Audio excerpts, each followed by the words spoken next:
There is an old Amish market grower in Lancaster County, Pennsylvania, who has not bought a seed catalog in 31 years. Not because he stopped growing, because he never had to start over. Every spring, the same crowns push through the same ground. The same plants that paid him last year pay him again, without a single dollar reinvested, without a single row replanted. His neighbors are still buying seeds, still breaking their backs to rebuild what winter took. He is simply collecting. I went looking for what he knew, what the old Amish and Mennonite market growers planted when they wanted income that never stopped. Crops that behave less like vegetables and more like an annuity. You invest once. You collect for life. What I found was 9 perennials. Virtually unknown in commercial agriculture. Almost invisible in modern seed catalogs. Already paying real growers real money every single year. Stay through to number 6. Of everything on this list, number 6 is the one almost nobody is planting. And it may be the most profitable crop you have never considered. Let's get into it. Number 1. The Egyptian walking onion. Most gardeners see a novelty. Old Mennonite market growers saw a 3-paycheck crop. Here's what makes it different from every onion you've ever grown. It doesn't wait for you to replant it. When the clusters of small bulbs at the top of the stalk grow heavy enough, the plant bends to the ground and roots itself. It walks across your bed, every season, without you touching it.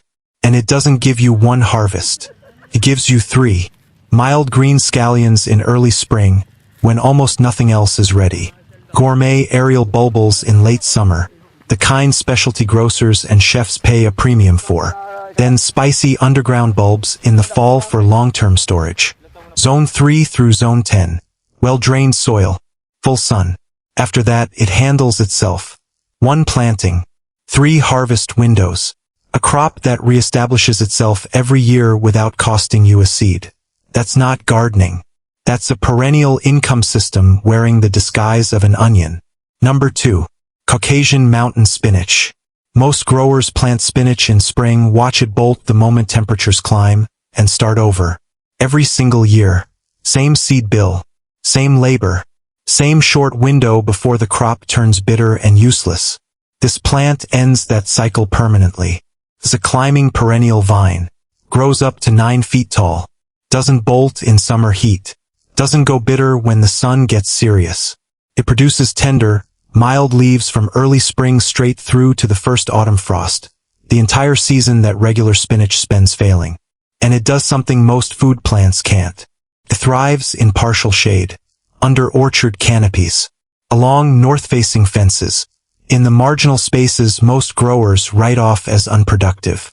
Ground that was earning nothing starts earning something. Specialty salad markets and high-end wholesale buyers pay premium prices for early spring greens. Precisely because supply is almost non-existent when the season opens. Caucasian Mountain Spinach is ready before annual crops are even in greenhouse flats.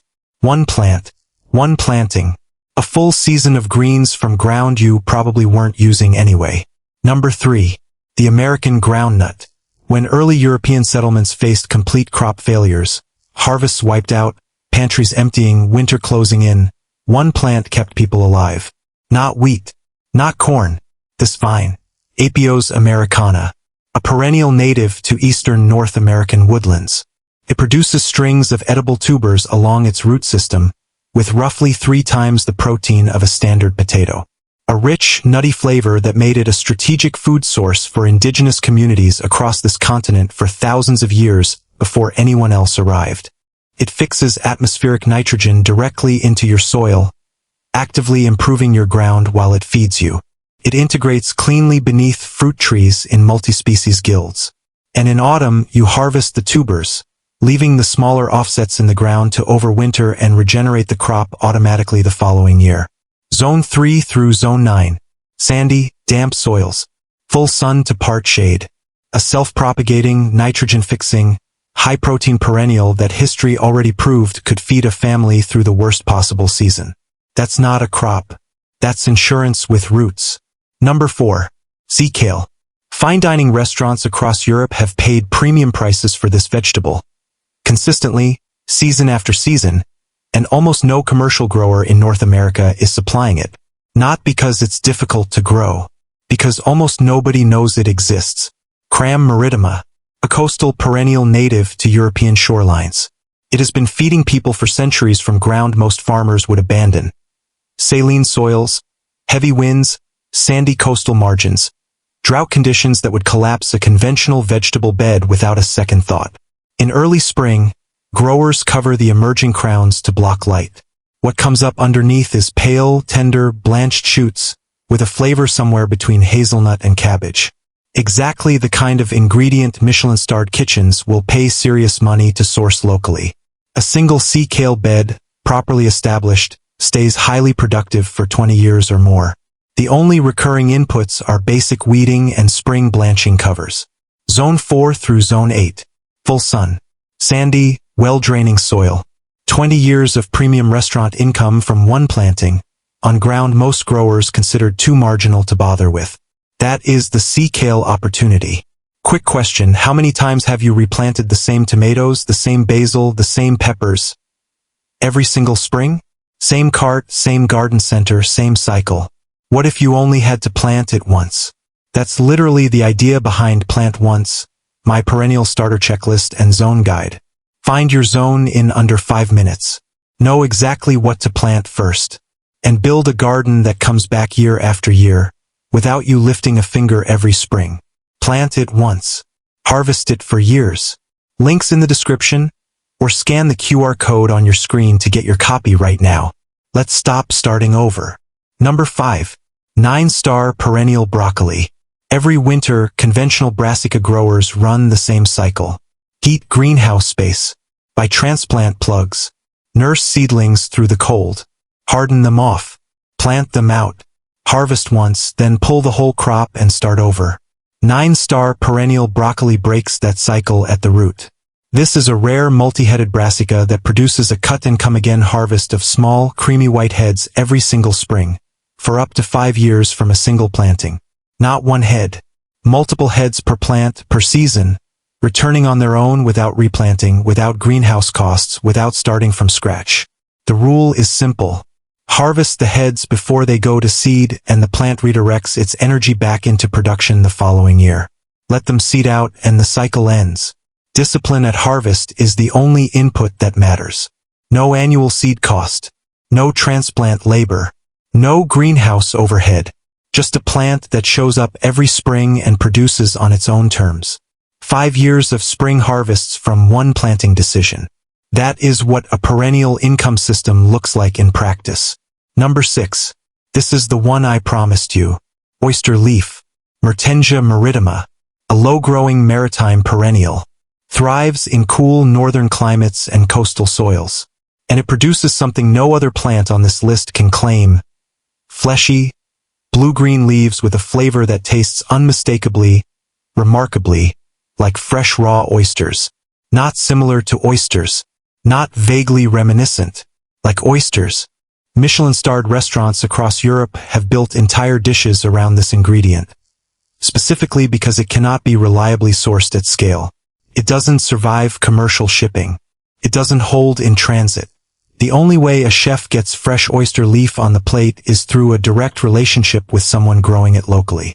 That someone could be you. It commands some of the highest wholesale prices in the specialty culinary market. A ground cover crop, spreading low across cool, moist, rocky microclimates where conventional vegetables refuse to grow, generating premium restaurant income from ground most growers never considered productive.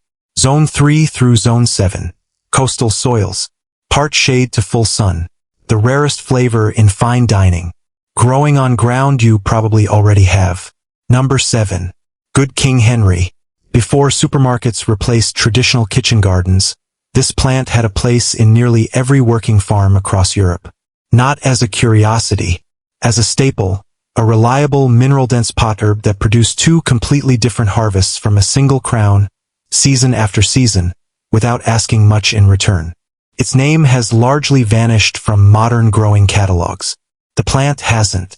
In early spring, it sends up tender young shoots that cook exactly like asparagus, the kind of early-season delicacy that commands premium prices at farm stands and direct-to-consumer markets when almost nothing else is ready. Through summer, The same plant produces successive flushes of succulent leaves, a robust, nutrient-dense spinach substitute. Full sun or partial shade, adapts across soil types without complaint. Its deep taproot pulls minerals from lower soil horizons that shallow-rooted annuals never reach, producing greens that are genuinely more nutrient-dense than what most commercial operations can offer. Zone 3 through Zone 9. Low pest pressure. Minimal maintenance once established. 2 harvest types. 1 planting. A crop that fed European farm families for generations, and is quietly ready to do the same again. Number 8. The potato onion. Every spring, conventional onion growers run the same calculation. Seed cost, transplant labor, growing season, storage yield, and at the end of it, a crop that has to be completely rebuilt from scratch the following year. Same cost, same labor, same gamble on germination. The potato onion removes that calculation permanently. Also called the multiplying onion. It's a perennial allium that propagates through subterranean bulb division, not seed. Plant a single bulb and by late summer it has become a cluster of multiple large, mild-flavored storage onions. Harvest the larger bulbs for market or kitchen. Replant the smaller offsets. The following spring, each offset becomes another cluster. Self-funding. Self-perpetuating. No seed purchase. No transplant nursery. No germination failure. A crop that rebuilds itself every season from what it already produced. Leave any bulbs unharvested in autumn and they overwinter successfully, sprouting automatically in early spring as an early source of green onions before the main crop develops. Zone 3 through Zone 9. Well-drained fertile soil. Full sun. 1 original investment. A storage onion crop that funds and replants itself indefinitely. That is what perpetual production actually looks like. Number 9. The scarlet runner bean. Every other plant on this list gives you one thing back from the ground. This one gives you 3 simultaneously from a single vine in a single season. First, snap the young pods early and you have fresh green beans. Tender, prolific, arriving earlier in spring and lasting longer into autumn than any standard annual bean you've grown. Second, let the pods mature and shell them for large, richly flavored dried beans. A premium product with a ready market in specialty and ethnic grocery channels. Third, the thick, fleshy root crown stores through winter and reemerges the following spring with the full vigor of an established plant. No replanting. No starting over.